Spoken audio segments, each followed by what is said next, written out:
palpitations. So we're going to talk about the palpitations tree.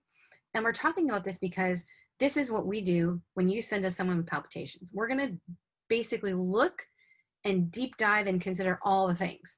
And what are all the things? So basically, if you think of every patient complaint, right, as the top of it is the tree, you have to look down and see what the root cause is. Now, as a medic on the ambulance, you don't really need to do that. But if you're in cardiology or family, not really urgent care, but cardiology, family, or specialty, you have to figure it out. I look in the root system and I think about all the considerations. And I got to tell you that palpitations kind of depends on the age. So if they're young, you're going to be, when you have palpitations, more likely looking for something like SVT or Wolff-Parkinson's White. But the most common thing is going to be or PVCs, right? Most common thing.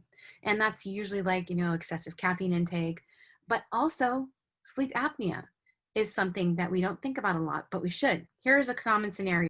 I'm here for palpitations. Okay, well, tell me about the palpitations. And I try to keep all my questions really open-ended, because when you do that, people tell you really cool things that you may not hear if you guide them.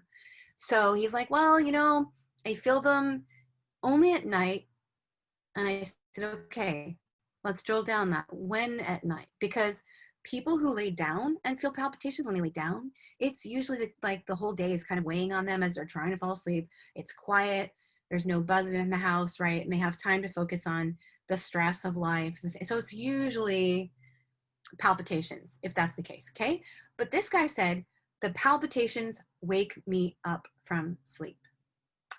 Now, that is a very unlikely scenario, because if you're sleeping, your heart racing is not going to wake you up.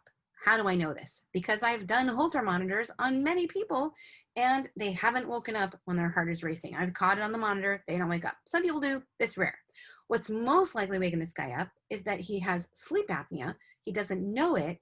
He's not treated, and he's suffocating, and his body responds with the fight or flight and shoves out a bunch of catecholamines. And so he has a whole bunch of tachycardia that wakes him up. And he's like, oh, I'm waking up because my heart's racing. No, you're not. You're waking up because you have sleep apnea and you're suffocating. So sleep apnea is very insidious. You got to think about it. But the description of the palpitations so many times will point you in the right direction.